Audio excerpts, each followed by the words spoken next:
American football in Finland.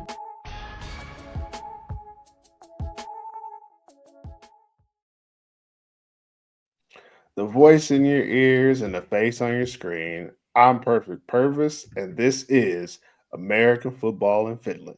Today, I'm joined by my co-host, Coach Q. What up, Q? What up? What up? What up? We back. We're back. The AFF podcast is available everywhere you listen to your podcast, and you can see us visually here on YouTube. Wherever you listen or watch, be sure to subscribe, follow, and like us. And anyone who listens, y'all be talking about us online. You're like, oh, they said this on the podcast, but then you don't subscribe and you don't like. We know you're a hater. We know you out there, but that's all right. We're gonna get on with the show anyways.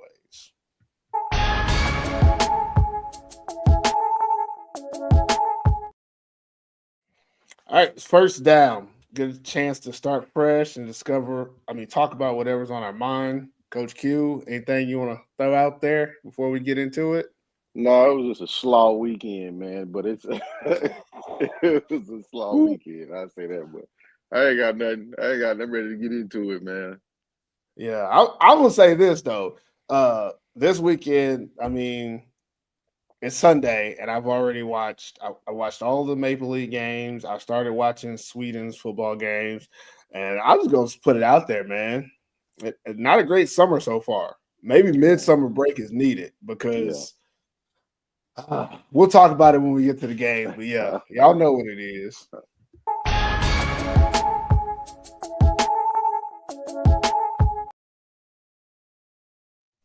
Let's get into our helmet stickers, talking about key player performances from this week. Stats aside, I have some stats on certain guys, obviously, but we're really just looking at players who made an impact on the games and that stood out to us, and we want to give them their flowers. So we could do 1, 2, or 3 helmet stickers or stars, whatever we call them, depending on their performance. And we go by category. So first category, let's go 1 sticker performances. Guys who, did well enough that we're like, hey, we need to give them a shout out, but maybe aren't 2 and 3 sticker performances. You got any of those guys for me, Q?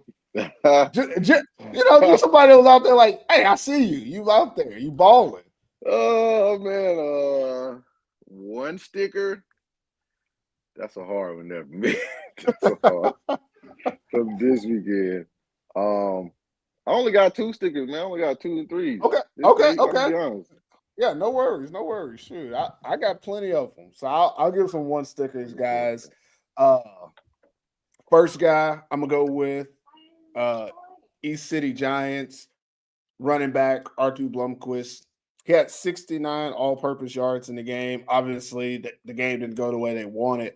But again, him and the quarterback, that's the offense. Like, that's pretty much all they have. So he's the main, attraction, and he's still able to produce. It wasn't a great outing statistically, but as I'm watching the game and I'm looking for, anything that is good from East City Giants, number 32 is all I can see.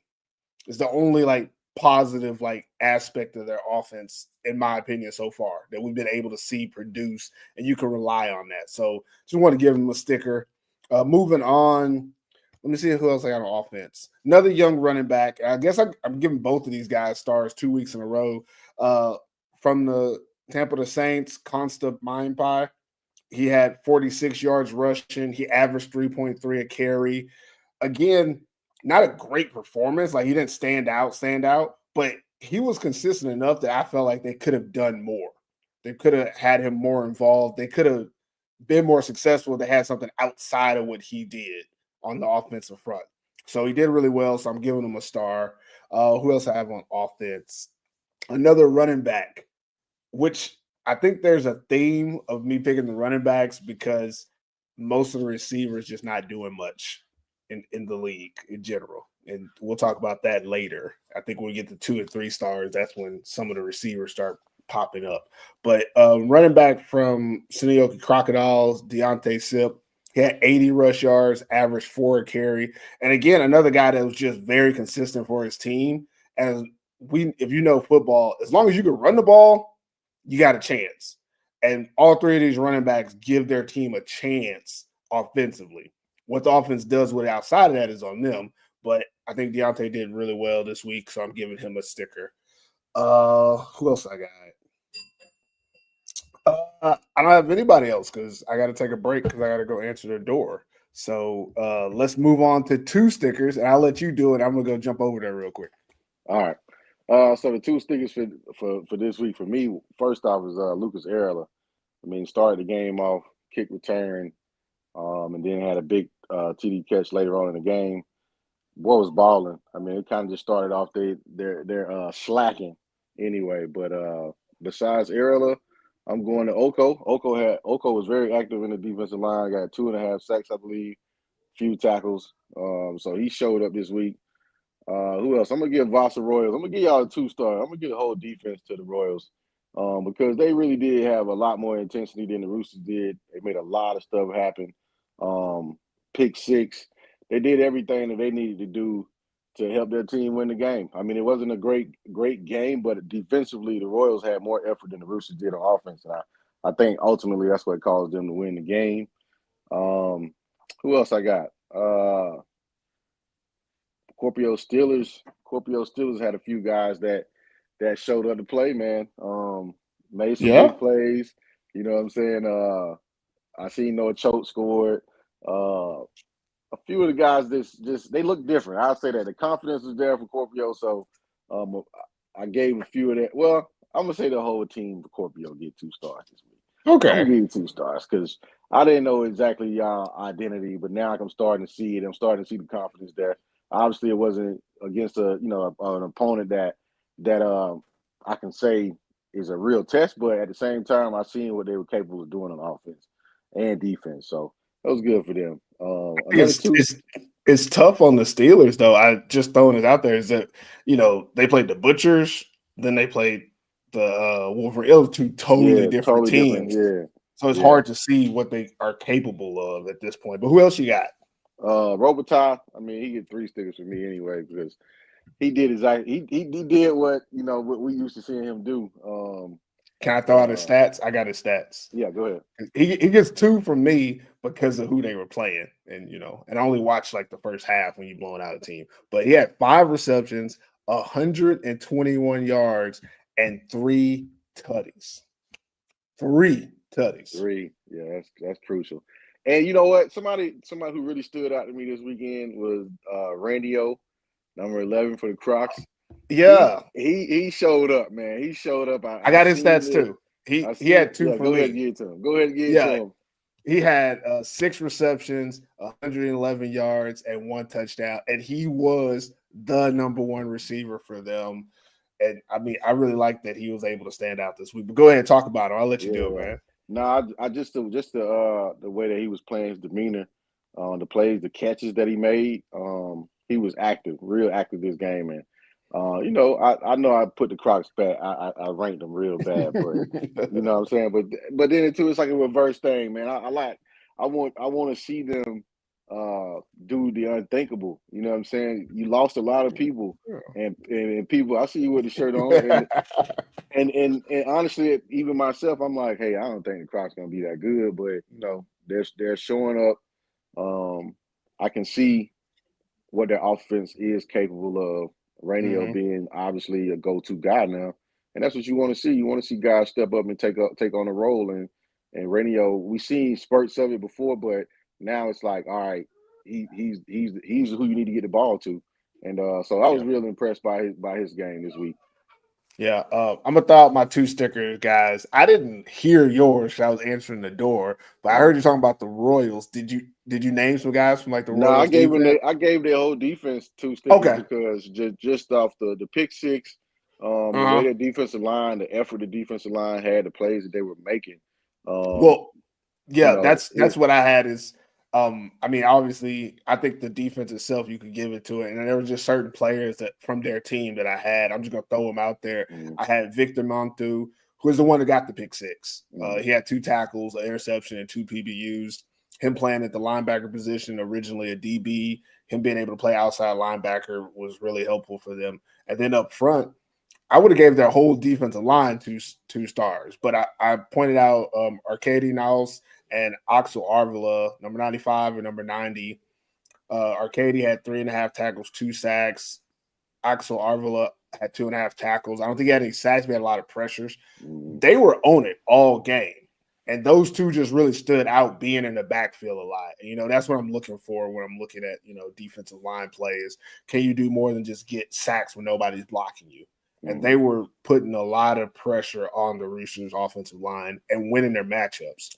So, again, I do agree that the Royals defense itself as a total was really good. Another guy I'm going to throw out there, the receiver from the Kuopio Steelers, number 18, who I don't know who this person is, but he came on strong early, and he ended the game with 5 receptions, 96 yards, and 1 touchdown. His name is, I hope I get this right, Samuli Isomotinen. I don't know who that is. Like, I've never seen, this isn't one of those, young kids that we just – I've never seen – first of all, I've never seen that last name before. I don't know who he is. I don't know his story, but I know this much. He was out there dominating, and he was doing it early. He was getting the ball. He was making plays. And even though it was against, what we consider a lower-level team, the Wolverines' defense isn't bad. That's not a bad defense. So you have to have some skill set to be successful against them. They might give up a lot of points over a course of 4 quarters because their offense don't do nothing for them. But from the defensive standpoint, beating the Wolverines defense, it takes some work. And he was making plays. So I just wanted to give him 2 stars because he made a lot of really good plays for them. And then last guy that I got on here, which this one you might feel some type of way because this could be a 3-star, but I'm giving him 2 stickers. And that's number 3 from the Roosters, Oka Ottinen. And he had 6.5 tackles, 2 sacks. He was unblockable. And I think the only reason I'm not giving him 3 stickers is because he needed to make a turnover for his team to win the game. And he wasn't able to do that.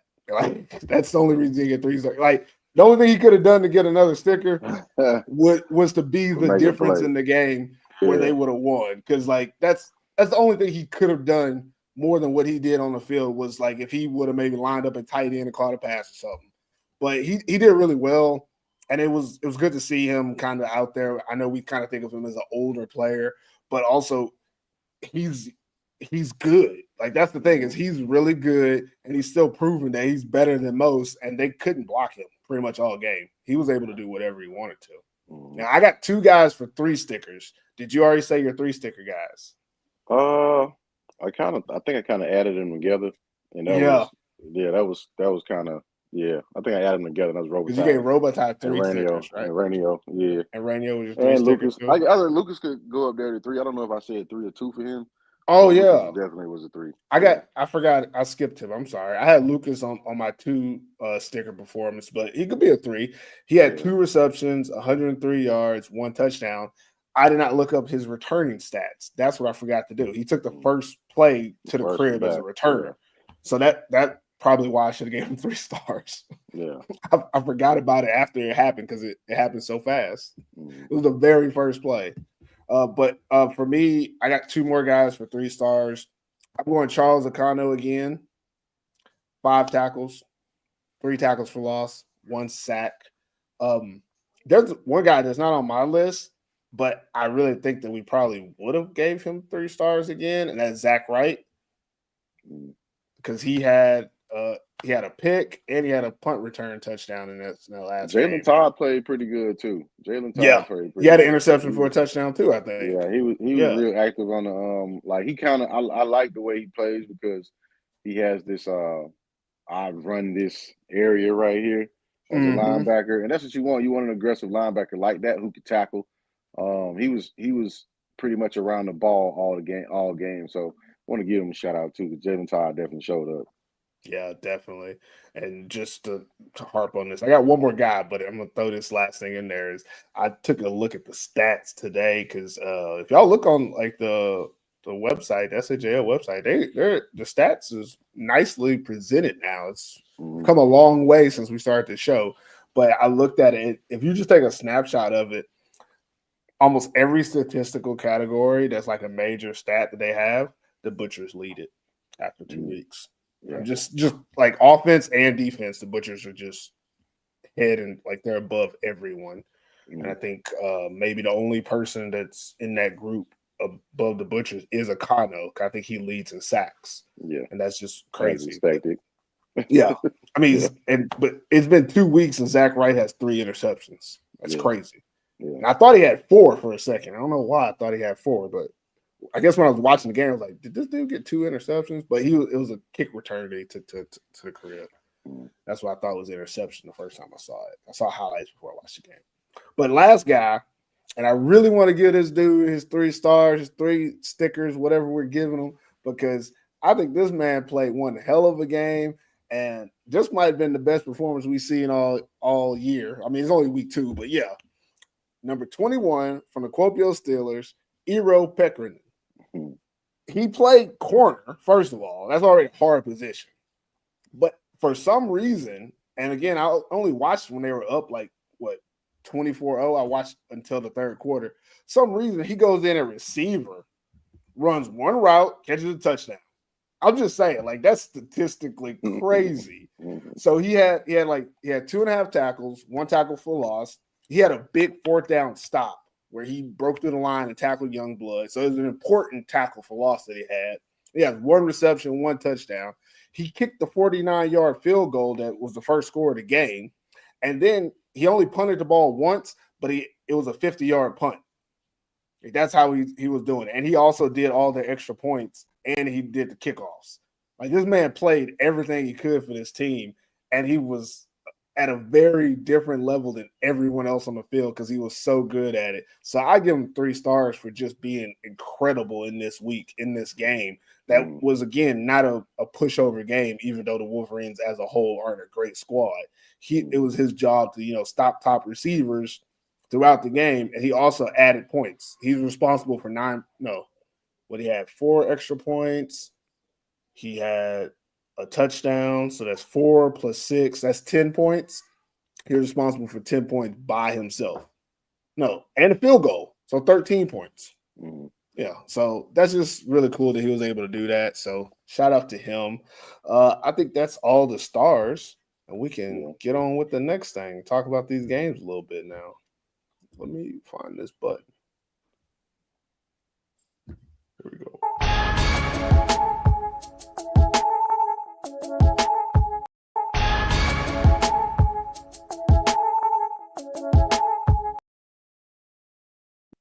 All right, let's get into win or loss. We know technically who won or lost, but let's get into a little bit more on what we think. First game, East City Giants versus Porvoo Butchers. Technically, the score was 61-6. Now, Q, do you think the East City Giants lost this game or the Porvoo Butchers won this game? I'm not even going to play with them. Porvoo Butchers won this game. 60 burger. It wasn't much else to say, but if you want to talk about what good can come out of it, Butchers, I think their confidence level is exactly where it needs to be, because right now I think they are the clear top team in my opinion. I just think their offense, like we said before the season started, I think their offense it can hit too many ways, and it's going to be hard. I said it's going to be hard to match up against them. And then you add into it the defensive guys that they have. They're not going to put their team in too many bad situations on defense either. So, obviously, some holes. Anytime you got an aggressive defense, there are holes. And I think ECG, they made some little darts and dab plays, but just not enough to beat a team like the Butchers. So, Butchers, hey, 60 bird, you can't go wrong with that. They got Aaron B. They did a good job of getting everybody the ball, letting everybody get a little piece of it. So everybody's stats got up. But ECG, they still fighting, they still, trying, but this is 2 different levels of where they at right now, as far as organization and team. So all you can do is just jump back on jump back at it and keep practicing and try to go harder and try to make more plays and try to use this game as say, hey, this is the type of level that we got to be at to compete. And the Butchers, you know what I'm saying? Hey, them boys feeling good right now. So, hey, who next? They probably feeling like who next because they on a mission. So, I know one thing. I was watching this game. Like I said earlier, opening kickoff, Lucas Erla to the crib. I don't know how many yards, but he ran all them yards. I was like, okay. So I was like, this is a route. I was like, this is over. And then I think I'm not 100% sure, but I think ECG scored. I'm not sure. I think they actually went down and scored. Maybe they didn't. I don't remember. They only scored once. But I do remember that the next time the Butchers had the ball, the very first play, it's a touchdown pass to Lucas Arela for another like 60, 70 yards. And I was like, I almost turned the TV off. I was like, man, this ain't worth watching. This is going to be ridiculous. But I was like, oh, let me give him a shot. I'll watch the game. And when I was watching the game, I think ECG, I'm not going to talk much about the game because, I mean, the better team won. It is what it is. But I think ECG actually was able to move the ball well. Again, like I said, I think Archie Blomqvist at running back was good for them. And I think there was, if you watch the game, there was opportunities. Like the Butchers defense isn't impenetrable. Like there was a couple of holes. There were a couple of plays where receivers were open, or there were a couple of plays where the ball was in the right spot, maybe the receiver wasn't, and they were just missing that like it factor. And for me, the thing I said about ECG before the season was I don't think they have a true number one like receiver. They don't have a guy that I could throw it in that area and he gonna go get it no matter what. Now, I think Daniel Rubenstein did really good in this game. He was open a lot, matter of fact. If you want to be honest about it, he was open, but him and the quarterback never connected. And you can blame the quarterback or maybe you can blame the receiver. I don't care. The point is it didn't happen, and that's what they were missing. There was just a few times in this game where if you have, someone that can make a play here, make a play there, they're in the game. But instead, you have an incomplete pass, turnover, Butcher score. Like that's what's going to happen. Like you ain't stopping them. And that's just kind of what they've seen throughout these first 2 weeks is that you're there. Like I think talent wise and even scheme wise, you're there. You're in the mix of it. But there is a certain level of caliber player and talent you need to be in the Maple League, and they don't have it right now. As a whole, they just don't have it right now. And I think midsummer, if I was them, obviously I would look into going and getting me some, players, trying to find some additional EUs or something. But again, I don't know if that's what the organization wants. I think they're just happy to be in the Maple League. So I think this is how their season is going to go. They're going to play a lot of games where they have a shot, but since they're not all in, it's just going to be another L. I think it's a sad thing to do, but we've seen teams do it before. I ain't going to say who, but you know who. Last about this game, before we move on, Robitaille feet were out. I said it. On tap out. The toe tap, okay? Look, I ain't mad. Give the man a touchdown. I appreciate it. And then him pointing at the little hole in the ground, that's cool. But I saw the film.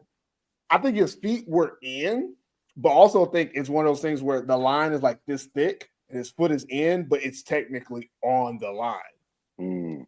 So I think if there was a review, he would have been called incomplete. But the referee had to make a judgment call in real time. I'm with you, referee. I mean, I would have gave it to him too. Yeah. It was a really good play, and that was like that might have been the first, but I think he did it again later in the game too. But he was purposely trying to get them toe taps. I seen him going to the end zone, standing on the side, getting his toes ready. But it was a cool play. Obviously, if we had the field was a little bit better or something, we could have seen a better view of it. But ultimately, I just want everybody to know he was out, and it is what it is. Sorry, Nate, you're out, but you got a touchdown anyways. I'm just putting it out there that I know he was out, but I enjoyed the effort. Let's move on to the next game before we get out of here.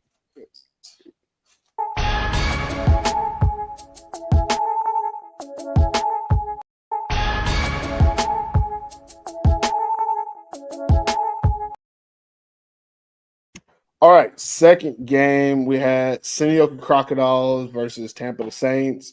Crocodiles had 21, Saints had 6. Did the Crocodiles win, or did the Tampa the Saints lose this one to you, Q? The Crocs won. Offensively, they were a lot more consistent. Even though, I mean, if they would have caught some of the passes that they dropped, they might have could have gotten the end zone a little more, actually. But kind of happens when you got a new roster of guys trying to make it happen. It takes a while before you get that confidence and get that chemistry. So, but the Saints just a little inconsistent right now. Inconsistency on the defensive side of the ball. You got to be able to tackle in the Maple League. That was the problem. That was a problem in their first game. They didn't tackle well, and it's still showing now. And then offensively, I think they just have to find a way to get in the end zone, early and get in the end zone and take the lead. And that'll put you in a better place to focus and kind of call plays too. Because when you're calling plays, when you're trying to come back, it's a little you gamble, it's risky, and it's hard to start the season, on a good path when you're trying to win.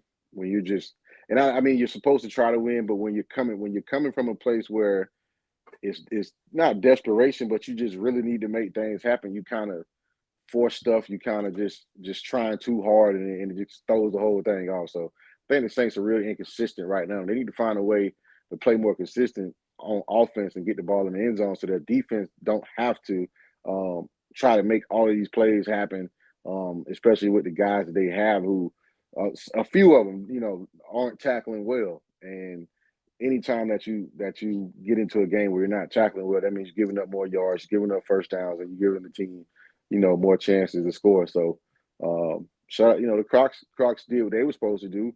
It could have been a better game from them, but they did what they were supposed to do. They held the Saints from getting in the end zone that much, and that's what you want. That's what you want. It's a win for them. It's 21 points. You can't be mad at that.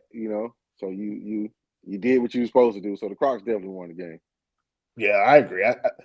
I've been flip flopping. Like the Saints, there was opportunities for the Saints, but also like it's not like they could have won the game. Like they would have to play much better than what they actually are to win. And Crocodiles weren't allowing that. They played a pretty good game.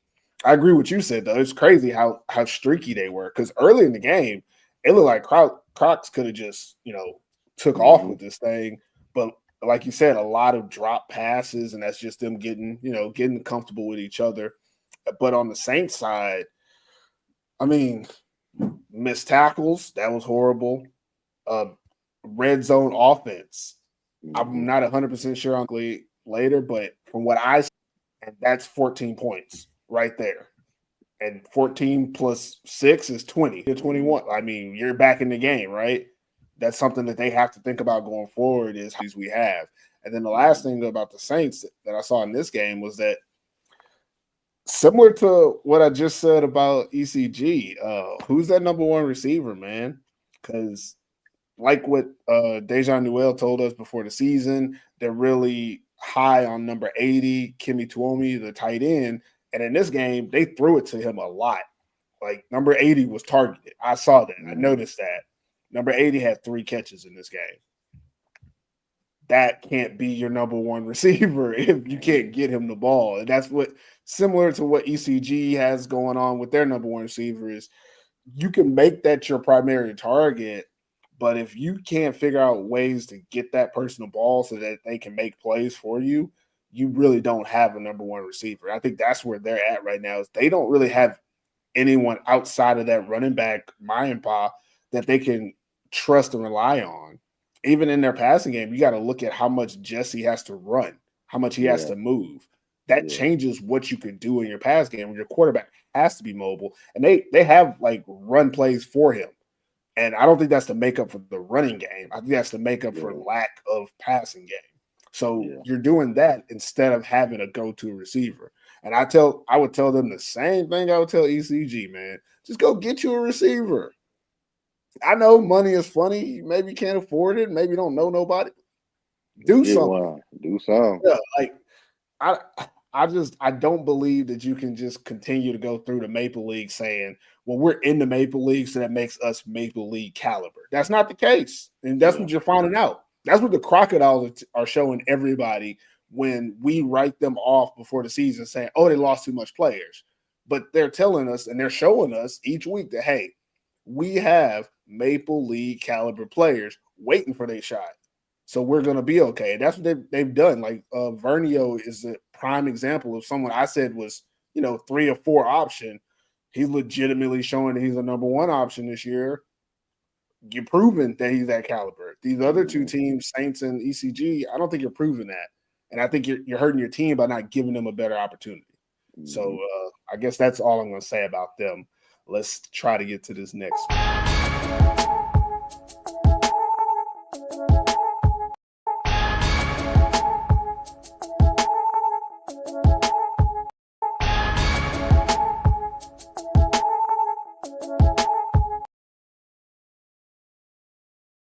You know what? What I'm going to do is we're going to talk about the Steelers game and then bring in Coach Madden because he's waiting for us. We're going to have a little interview with him. So let's get into the Steelers game first. Steelers 39, Wolverines 0. Did the Steelers win or did the Wolverines lose this one? Steelers won, man. Steelers won. They were the better team. Once that confidence kicked in, that's when it started going up for them. So they just started making plays all over the field, defensively and offensively. So I won't even try to contest why the Wolverines lost the game because it just wasn't bad. But it was, the Wolverines did have some little good plays here and there, but it just wasn't enough. Steelers a lot better team. And like we say, they're always in a mix, always in that place to make a run. So this was a good game. This was a good game for the Steelers to come out and show what they can do. Yeah, for me, my notes on it was pretty simple. Steelers were able to run the ball easily. They were able to move it well. Didn't have too much trouble. Not too much things that the Wolverines could have done. But I do think that the Wolverines had some positives from this game. Their offensive strategy looked good to me. I saw a lot of different screens, a lot of movement before the ball. They had a couple misdirections, and they made sure to try to get the ball to their two playmakers, Youngblood and Said Johnson. And that I thought was really good on their part was that it seems like they're trying to get the ball into their best players' hands so they have a shot offensively. And again, defensively, I think they played well. They gave up a couple big plays, but, you're doing what you got to do. And last thing about the Wolverines before we get off of them is that I thought it was really smart when they put Youngblood at running back and just let him cook. And if you watch a lot of the screens that they were doing, it's pretty much outside run. That's pretty much what they were doing. They were doing quick screens to him at wide receiver so he can be on the edge in space and then go.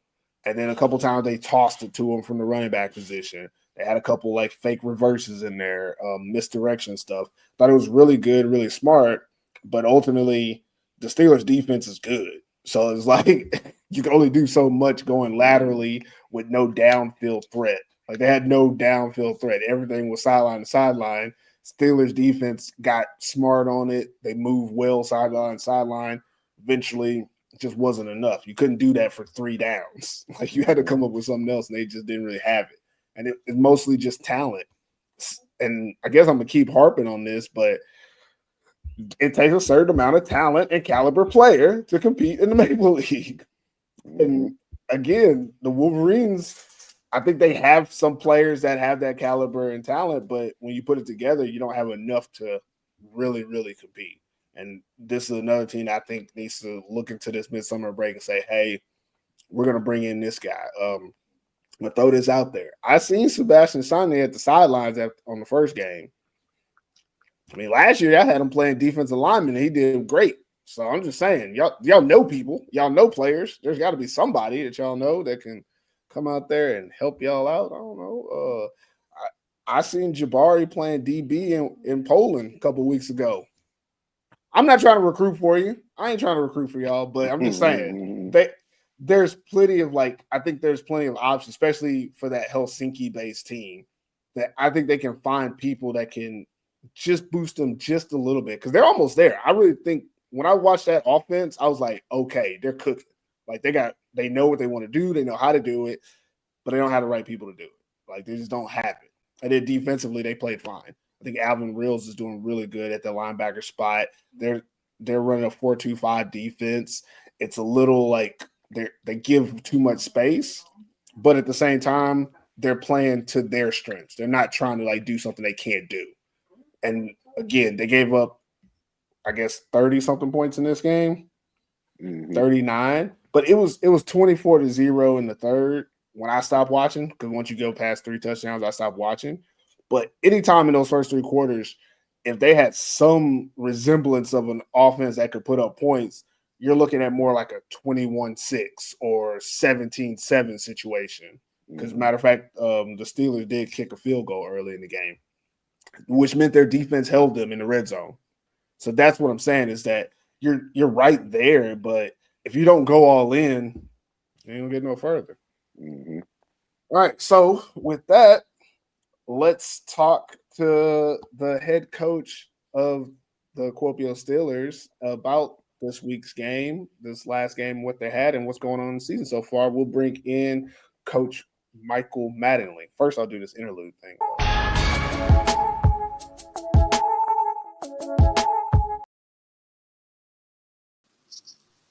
All right.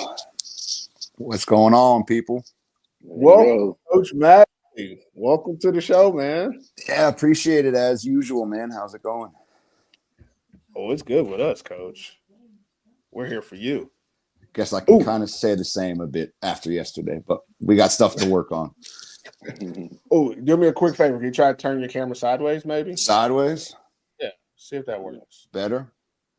It should do the little thing to fill up the whole screen. Flipping. Let me see flipping here. Camera off, take, on. Usually when we turn it, it does it. Yeah, your iPhone man or your Android? iPhone man.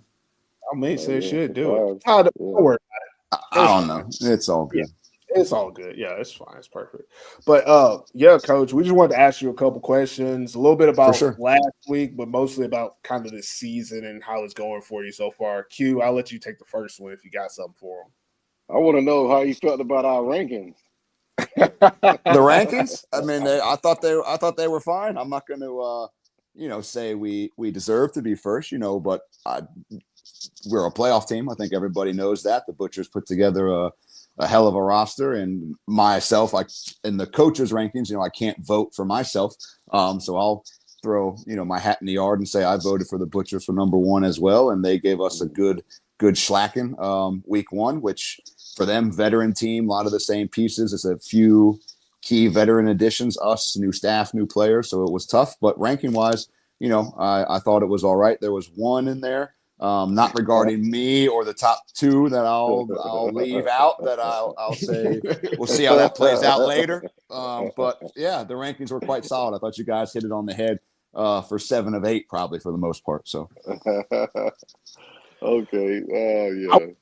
Q for that though. I just want everybody to still know I'm wearing a shirt. I have a little bit of respect for some of these teams. I paid my homage the best way I could.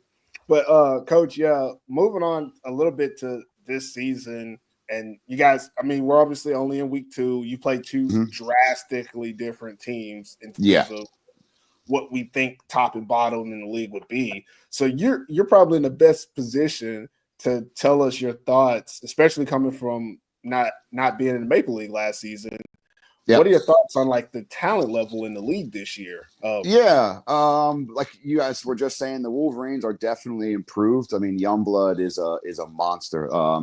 He's got the moves to juke you out, but he is not afraid to say, bring it on, here's my shoulder, and run through people. Their lines improved on both sides. So it was nice to see, the bottom feeder last year show improvement. And then obviously with the Butchers, they're loaded up. It's good. And watching some of the other games, you can see the talent is a lot, widespread. And there's a lot of newer faces of the Finnish guys, at least in the Maple League. A lot of these young guys getting playing time for us, guys moving team to team, which is usual every year. Guys coming from D1 up to different teams, not just ECG and Tampere, but guys from other D1 teams going up to different programs in the league. So yeah, for me, it's been a good experience so far, and I think the talent is maybe not as good as it's ever been, but I think it's a step up from last year's Maple League to this year. I think the talent has even itself out a little bit, and I say it's a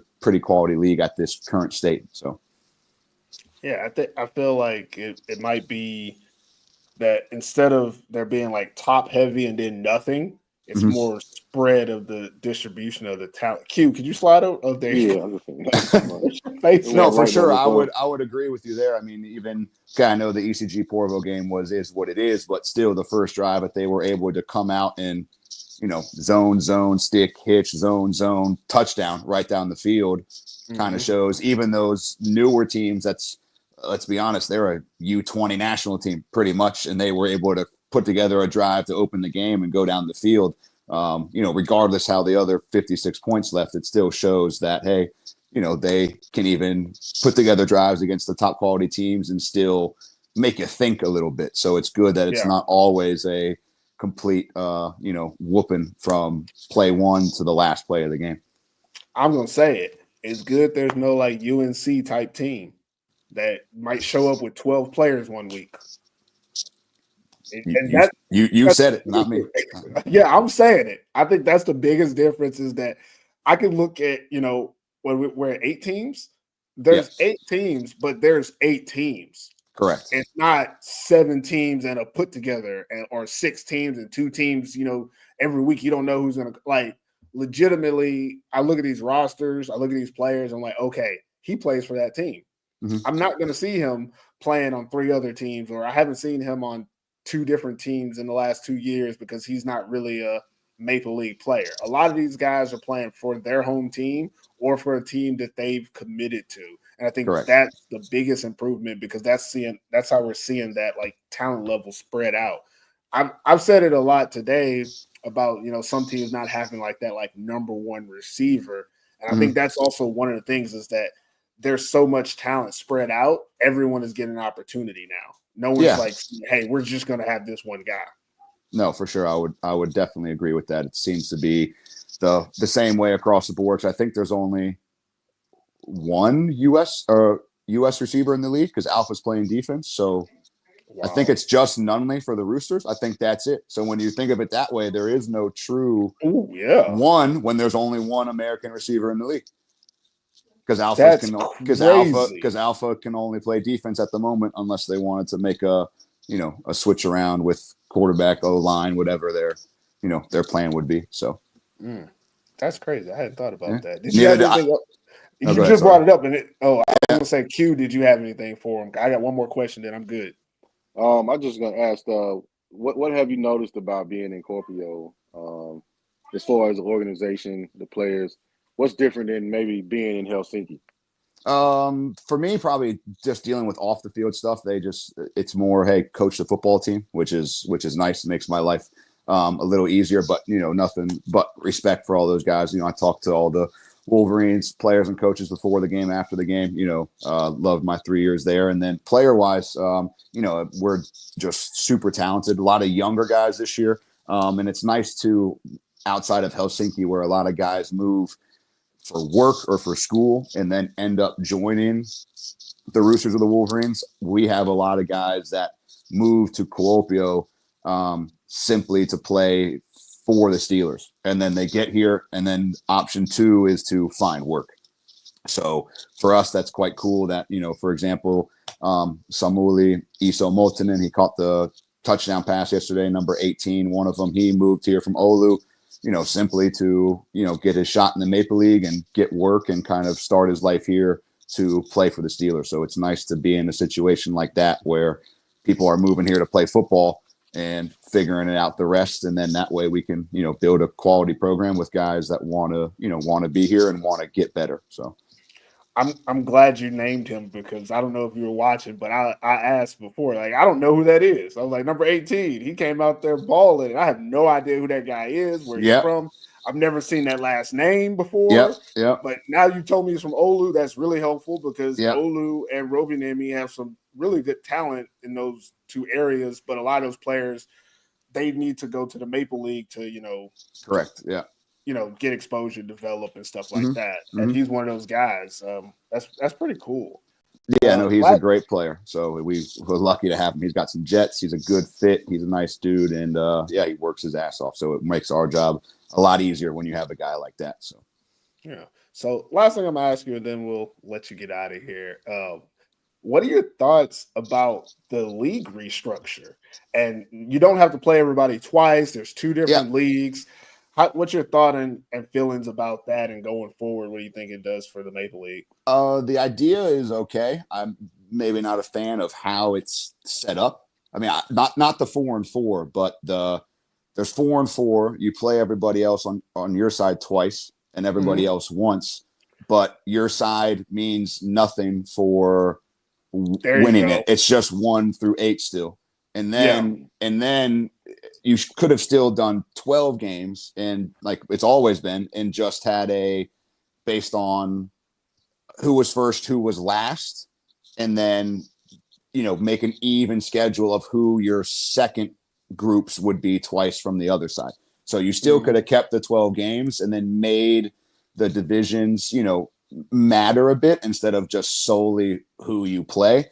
But also I know a lot of the teams and clubs were also wondering when they said, hey, you're going to play certain teams twice. That was one of the big things was, hey, what if I pull the short end of the stick and I get Roosters, Porvo, Kuopio twice, and how does that work? Like if I'm a new team in the league like ECG and I'm drawing, the big 3, 6 of my 10 games. Well, that doesn't, seem too fair. So I can understand how they did it.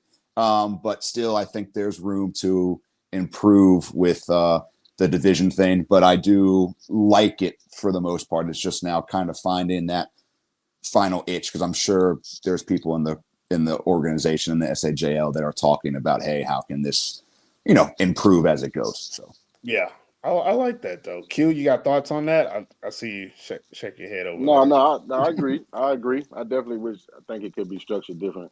But like you said, if your side is stronger than the other, it doesn't really even help you. So yeah, exactly. Or if you're on the weaker side, you don't get a free first place or second place. So it's kind of finding that wiggle room around it of how do we make this make sense for everybody and not just the top 2 teams on the quote unquote weaker side that know, hey, I might be guaranteed 4. And if I just collect 2 from the other end, all right, I know I'm in and I can play. I can wait till week 11 and play in the semifinals. You kind of want to make it competitive through 10 weeks, which I guess they're doing. If you want to rank it just 1 through 4, you have to, every game matters, not just your side. So, I think for us, the best thing about it is it made doing power rankings something worth doing. True. I'm asked about power rankings every year, and I'm always like, what does it matter if the standings are going to determine it? And then this year, it's obviously the standings are going to determine it ultimately who gets in the playoffs. But throughout the season, it's really the standings. It's going to be hard to really understand. Like, okay, this team is 2-1, this team is 1-2, but they haven't played nearly the same teams. Correct. Because you have them playing, separate divisions and stuff. So I think the power rankings for us, just from the AFF podcast standpoint, that's something fun that we get to do every week. Now we get to throw a little fuel on the fire because after last week's games, our power rankings are going to be very interesting this week. Yeah, you can really break it down. Hey, you're 1-2, but if you lose to, the Butchers and ourselves or the Butchers and the Royals or Roosters, hey, you've lost to 2 good top teams. So, how much am I going to hurt you in your AFF power rankings or not? Who am I going to, make mad or piss off today type of thing. So exactly. But Coach, it's been great talking to you. Glad to have you on, man. No, of course. Happy midsummer. Obviously, I hope you go to the summer house and enjoy that thing. And I sure we'll will. talk to you soon. Q, got something for him before we get out of here? Oh, man. Happy Father's Day, man. That's it. Yeah, appreciate it. Yeah, little lady's 19 months now, so she's going crazy all of a sudden. So here we go. Life is starting. There you go. All right, man. We'll talk to you soon. Appreciate you coming by. All right. Appreciate it, guys. All right. And I think we still got another game to talk about. So this actually turned into an actual show. Cool. All right.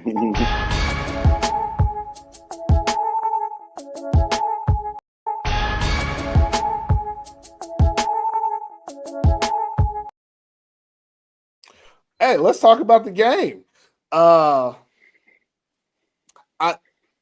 If it had went differently, I wanted to be like, oh man, a great upset.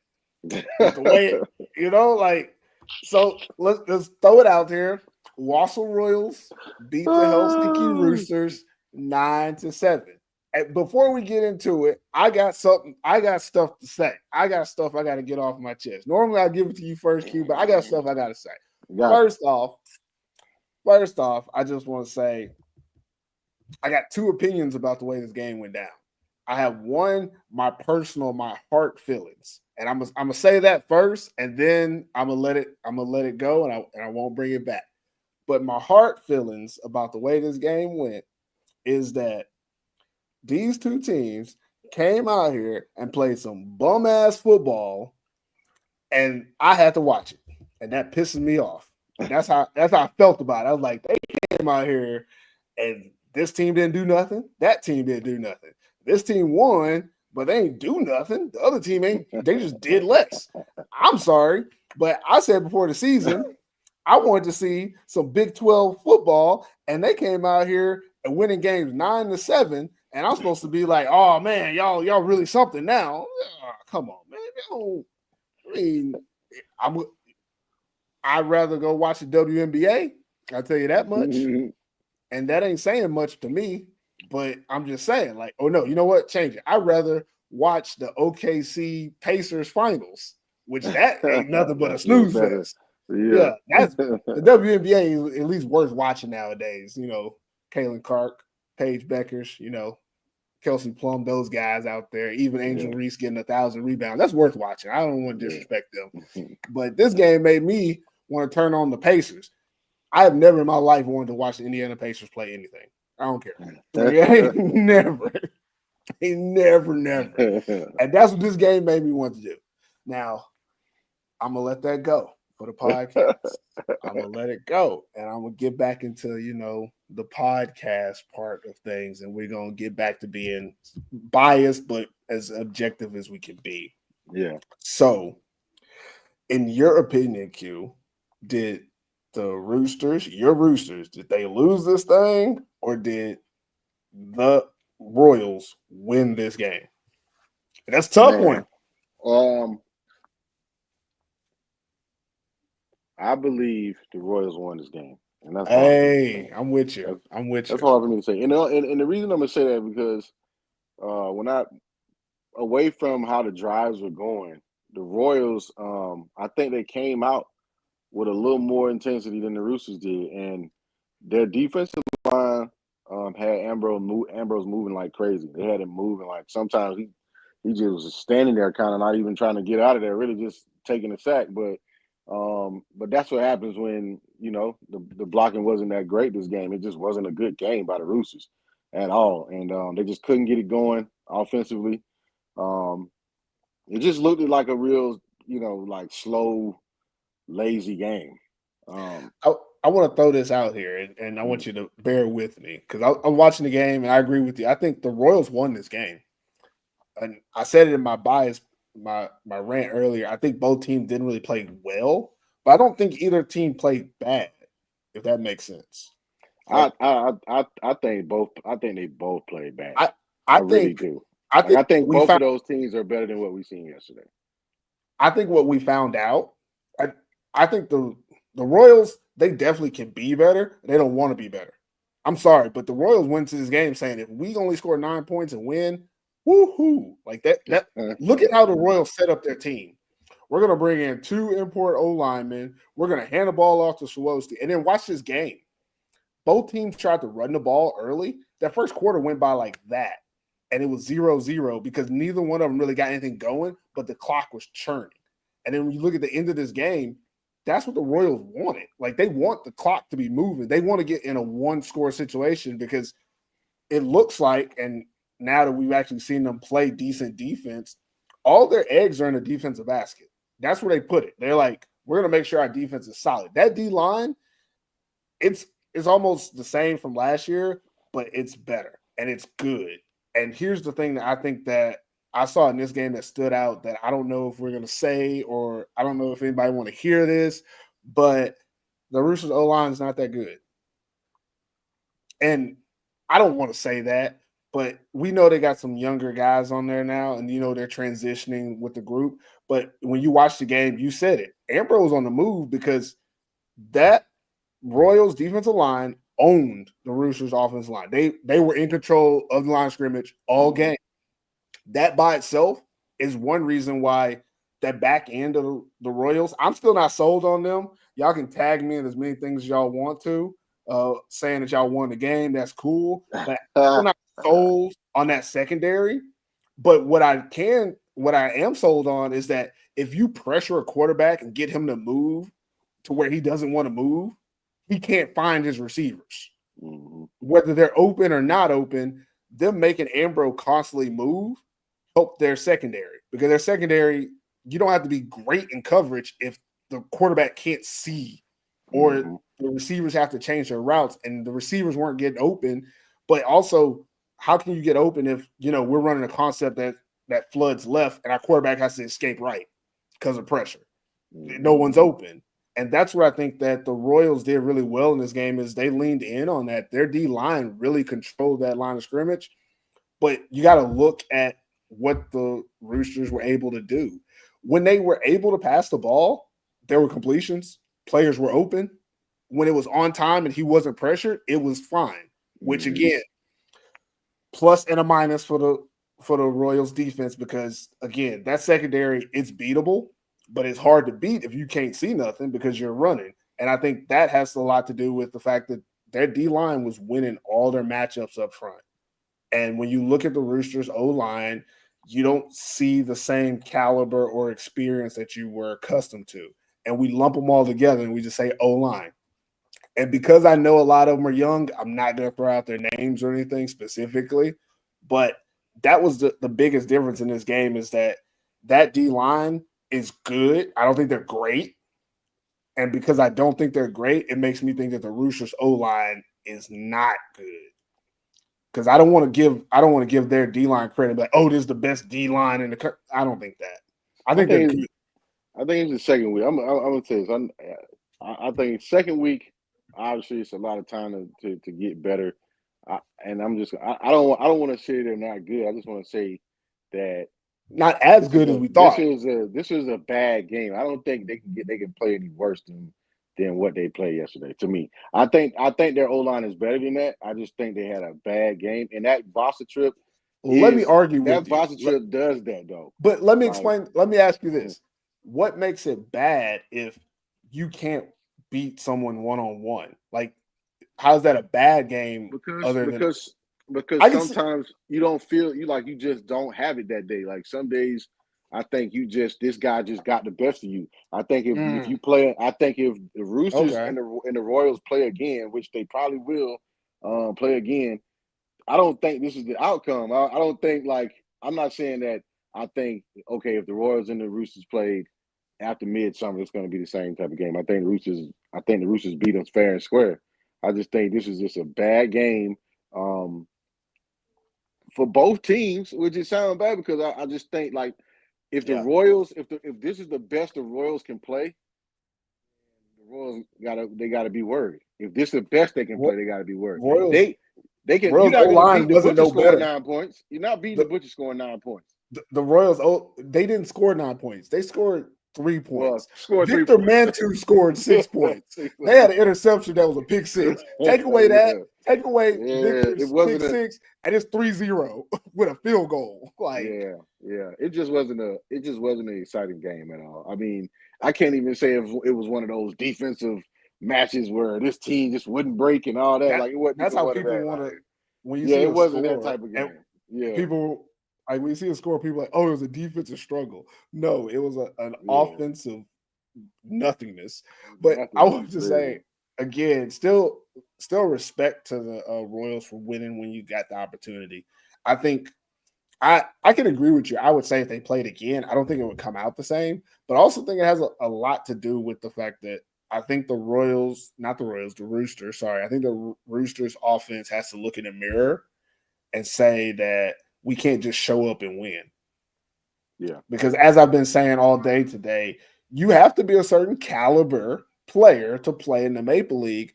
And I think the Roosters are one of those teams, and we're at fault for doing it as well, as we sometimes just say, okay, they're going to be good. And they go into a game and they're like, okay, we're going to be good because we are who we are. Sometimes you got to prove who you are. And I think for them, I like their coaching staff. I know it's a smart group.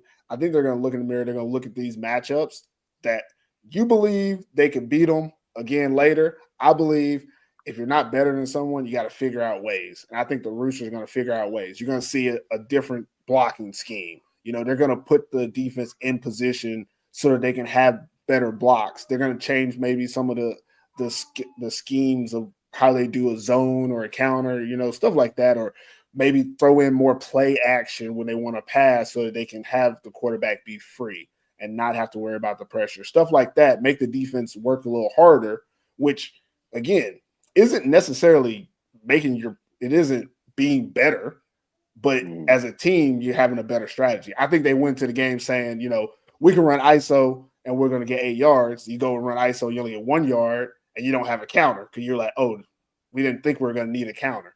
I think they – without to say it too disrespectful, I think they underestimated how good the Royals are, which we did as well. That's what I'm saying. The Royals' defensive line is better than we thought they were. I know you don't want to say I'm not going to go that far. I'm saying it. Say that the Royals is like they better than what they is. I think they're better than what we thought. I think they're better than what we thought. I'm not saying they're better. We always said they fight, they come to play. Like, we can't count them out. But I don't think like you only gonna be able to get so far off of that. Like at some point, your team has to get better, and you have to start making plays consistently. Like I said, I didn't mean to just put the Butchers in there like that. But I'm putting the Butchers that's a slacking. Like that's gonna be a slacking if they gotta play them. You know what I'm saying? So like I agree, and that's nothing against the Royals. Is just saying like but we got to move the scale though. Yeah, that's what I'm saying. Move the scale is that I understand if the Royals, I'm saying I'm agreeing with you. Look, if the Royals playing spell like the Butchers, I'm with you, slacking. But that's why I'm looking at the Roosters O line, because in theory, based on what we know, the Royals D line is decent. But it shouldn't have Ambro running everywhere, right? Yeah. No, right. That's what I'm saying. Is I'm taking that game at face value. Yeah. You're saying that it was a bad game. I'm not calling it a bad game because it's so early in the season. I'm taking it at face value. That's all I'm saying differently. Yeah. And I'm saying that if you had a different respect for that D line going into it, say the Roosters were playing the Butchers, the scheme would have been different. They would have had different counters ready. But if you're not prepared to do that, what happened in the game? A lot of times they did not counter what the Royals were doing, which is crazy. And I think that's just the fact that they just kind of went like we did and assumed that, hey, we could handle them man to man.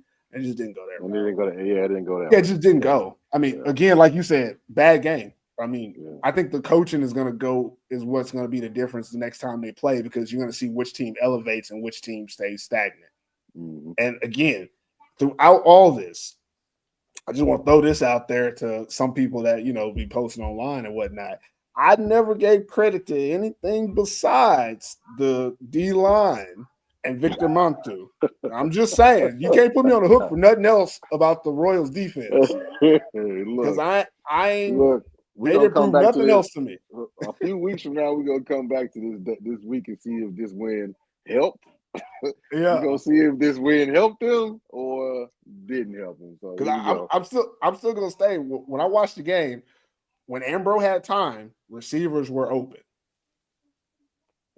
When they play against a team that has what I would consider a better O-line than what the Roosters have, you can't rely on your pressure up front to make all your plays. Yeah, I'm not sold on that defense. But I just want to say this before we get out of here is that I wrote this in my notes, and again, I'm trying not to be too negative because I believe the Royals won. They deserve all their flowers. They're 2-0, technically undefeated. And I also want to just let them know that they out here with this Pittsburgh Steeler mentality. I think you should have disrespected. But you know what it is. They say, look, we want to hold the ball. If we can win with defense, that's how we're going to win. And I wrote it down. Let me look at my notes so I can say this exactly how I wrote it. Hold on. I wrote in my notes. Royals proved their strategy right. Good defense plus no offense equals wins. It's the Pittsburgh Steelers mentality. It's like if our defense is good enough to hold you to under 10, we can win. Because we offensively, we just got to do this. And they did it with only 3 points from the offense. And not even 3 points. 3 points from the kicker. Right. But again, it worked out for them. And I remember earlier in the season, I said, very arrogant that they think that they can win without any offensive star power or firepower. And they proved me wrong. You got to win without really doing anything on offense. I'm to pull out these stats too. They had 129 yards of offense. The Roosters had 174. Together, 300 total yards of offense in this game.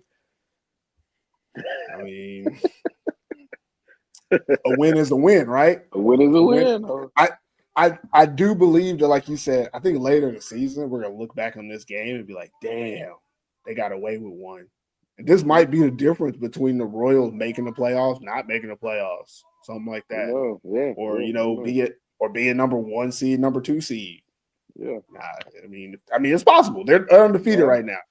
Technically, I think they're in second place or first, or tied for first, right? They're undefeated. Oh shoot! Yeah, that's crazy. That's wild. Have you ever? Now I understand why Alpha was like that. Okay, Alpha, you right. They 2-0. The Butchers are 2-0, and that's it, right? Y'all undefeated. Watch out. Royals undefeated, y'all. Watch out. Yes. Can't do nothing. Watch out. Can't do nothing but respect that, man. Yeah, I think that 38 that's sweet right, 38 sweet left, 38 sweet right, 37 sweet left. Oh, watch out, y'all. Y'all better. No, I'm just messing with you, but all they need is a chance. Shout out to the Royals, man. Undefeated. Shout out to the Undefeated. Yeah. They've done what they need to do. Again, though, last thing I want to say, I don't want to say proud, but I'm happy that they won the game using their strategy. I'm happy that it worked out for them because it's a hard strategy to get behind. But also, I really hope that they don't think that that's something you can just do all year against everybody. It's a Wosty. Hey, Swosty played well. Hey, Wosty out there running that thing, boy. Tell me this: when you're watching the game, I ain't ever seen so many double tight ends, tight end wing sets, and they had a tight end, a wing, and a fullback, and a running back. They brought that Nebraska. It was like everybody come on in. Yeah. Hey, everybody come on in. We're gonna run this thing right here, right now. Yeah. And here's the crazy part: it didn't work. It did not work. Offensively, it didn't actually work. But it moved the clock enough that the defense was able to get on the field and then stop the other team. So and they limited the amount of chances that the Roosters offense had to score, which again, it's a crazy strategy because it's not Big 12 football like I like. And I guess I gotta stop saying Big 12 football because that's not even really a thing no more. Who's scoring a lot of points in college nowadays? ACC? The MAC? I don't know. I'm still calling it Big 12. I don't care. All right, but that's that. I think we're good for now.